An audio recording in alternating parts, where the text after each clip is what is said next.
नमस्कार, मैं हूं सौरभ द्विवेदी। आज कहानी एक ऐसी लड़की की जो महज 21 साल की उम्र में दिल्ली के एक आयोजन में मंच पर चढ़ी और उस वक्त के सबसे बड़े राजनीतिक हीरो की धज्जियां उड़ाकर वापस लौटी।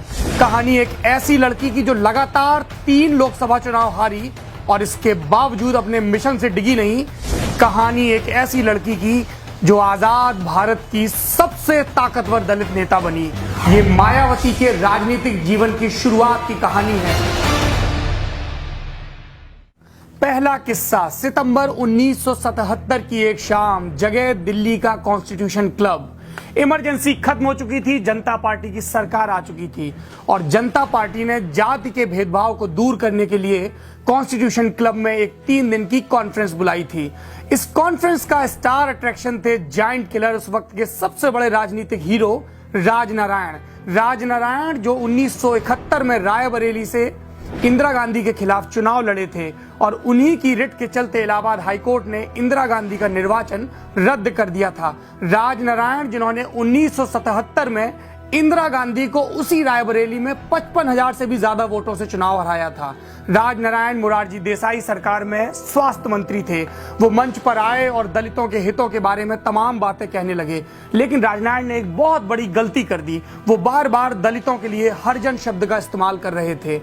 मंच पर और सामने जनसमूह में तमाम दलित नेता बैठे हुए थे, किसी ने उफ तक नहीं की। राजनारायण के भाषण के बाद जमात के तमाम नेता और बोले और फिर मौका मिला उस लड़की को। लड़की मंच पर आई और उसने राजनारायण, जनता पार्टी, कांग्रेस सबकी धज्जियां उड़ा दी। उसने कहा कि ये समाजवादी नेता अपने आप को बहुत बड़ा खुद मुख्तार समझते हैं, लेकिन इन्हें ये तक नहीं पता कि दलितों के लिए हरिजन शब्द का इस्तेमाल करना भी एक किस्म का अपमान है।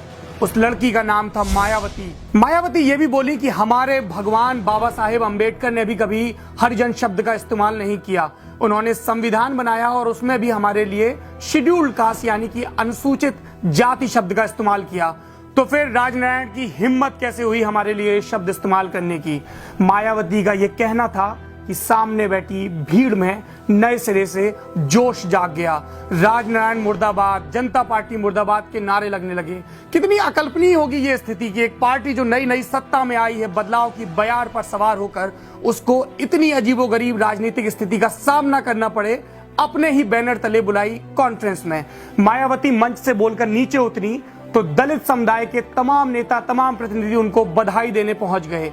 इसमें एक संगठन था बामसेफ, काशीराम का स्थापित किया हुआ संगठन, जिसको दिल्ली में जड़ें जमाए अभी सिर्फ 1 साल हुआ था।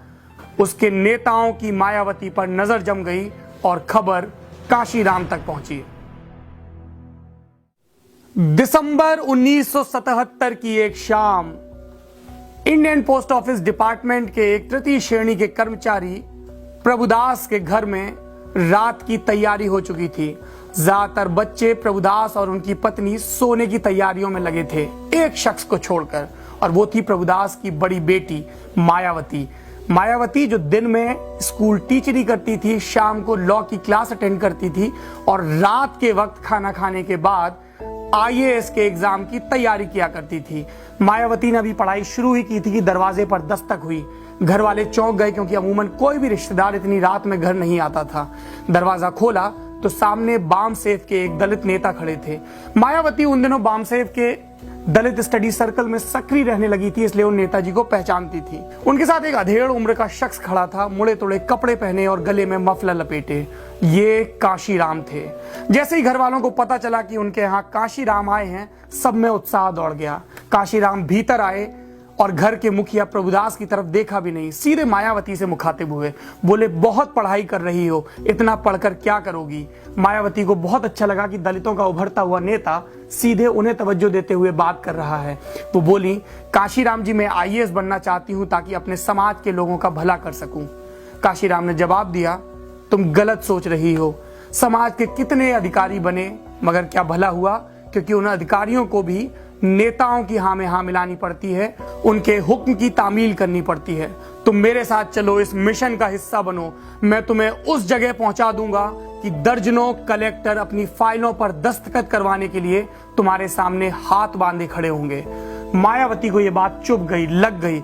मायावती देर तक सोचती रही, कई दिनों तक सोचती रही और उन्हें समझ में आ गया कि उनका रास्ता सिविल सर्विसेज की तैयारी नहीं बल्कि मिशन के लिए काम करना है, दलित समाज के लिए अपनी जिंदगी को समर्पित कर देना है।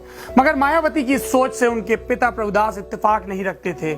इसके चलते उनके और प्रभुदास के बीच लगातार झगड़े बढ़ते गए और एक दिन उन्होंने अपनी बेटी को अल्टीमेटम दे दिया कि या तो तुम काशी राम का और मिशन का साथ छोड़ो, IAS के एग्जाम की तैयारी करो, वरना मेरा घर छोड़ दो। मायावती को इस दिन का अंदेशा था, इसलिए वो अपनी टीचरी की नौकरी से कुछ कुछ पैसे बचा कर रखती थी। वो तैश में खड़ी हुई, बोली तो फिर मैं घर छोड़ती हूँ। उन्होंने अपनी जमा पूंजी रखी, कुछ कपड़े रखे और पहुंच गई करोल बाग के बामसेफ दफ्तर। उस दिन के बाद से मायावती ने पलट कर पीछे नहीं देखा। काशी राम पंजाब के एक दलित परिवार में पैदा हुआ व्यक्ति जो सेंट्रल गवर्नमेंट की नौकरी करते करते महाराष्ट्र पहुंच गया और वहां पर वो अंबेडकरवादी दलित चेतना से लैस हुआ। लेकिन उसको अपनी राजनीति की जड़ें जमाने के लिए वापस दिल्ली लौटना पड़ा। क्यों? क्योंकि दिल्ली के पास में पंजाब था जो उसकी जमीन थी, जहां पर उसकी बिरादरी के लोग थे, और दिल्ली से सटा हुआ उत्तर प्रदेश था जहां पर दलित समुदाय सबसे ज्यादा था। इसके बावजूद काशीराम की राजनीति में एक बड़ी अड़चन थी, वो ये कि जिस यूपी में वो अपने मिशन का विस्तार चाहते थे, वहां पर कोई भी उनको ये कहकर खारिज कर सकता था कि ये तो पंजाबी हैं, हमारी तकलीफें कितना समझेंगे। और इसलिए काशीराम को एक ऐसे शख्स की, एक ऐसे युवा आइकन की जरूरत थी जिसको आगे करके वो दलितों में चेतना पैदा कर सके। और इस काम के लिए सबसे ज्यादा संभावनाएं उन्हें नजर आई तीखा बोलने वाली, अंबेडकरवादी चेतना से लैस और तमाम सवर्णों को ठेंगा दिखाने वाली मायावती में। मायावती काशीराम के साथ जुड़ी, 1984 में बहुजन समाज पार्टी बनी तो मायावती चुनाव लड़ी यूपी के कैराना से, तीसरे नंबर पर रही, 44,000 वोट मिले। मायावती और काशीराम रुके नहीं, 85 में बाई इलेक्शन हुए बिजनौर में, मायावती फिर चुनाव लड़ी, फिर हारी। 87 में हरिद्वार में बाई इलेक्शन हुए, फिर चुनाव लड़ी, फिर हारी। लगातार 3 हारों के बावजूद BSP, मायावती और काशीराम के हौसलों में कमी नहीं आई थी और इसका इनाम मिला उन्हें अगले 2 साल में। 1989 में लोकसभा के चुनाव हुए, पूरे यूपी में VP सिंह की लहर थी, बोफोर्स घोटाले का दौर चल रहा था, राजीव गांधी हाय हाय के नारे लग रहे थे। लेकिन बिजनौर की सीट पर जो चुनाव जीती वो मायावती थी, बहुजन समाज पार्टी की पहली सांसद, 9,000 वोटों से लोकसभा में पहुंची। और उसके बाद का इतिहास पूरा देश जानता है। मैं मायावती सत्य निष्ठा से प्रतिज्ञान करती हूँ कि मैं विधि द्वारा स्थापित भारत के संविधान के प्रति सच्ची श्रद्धा और निष्ठा रखूंगी। मैं उत्तर प्रदेश राज्य के मुख्यमंत्री के रूप में अपने कर्तव्यों का श्रद्धापूर्वक और शुद्ध अंतःकरण से निर्वहन करूंगी। ये थी कहानी मायावती की। कुछ और राजनीतिक किरदारों के साथ, कुछ और राजनीतिक किस्सों के साथ DLallanTop.com पर हम फिर हाजिर होंगे।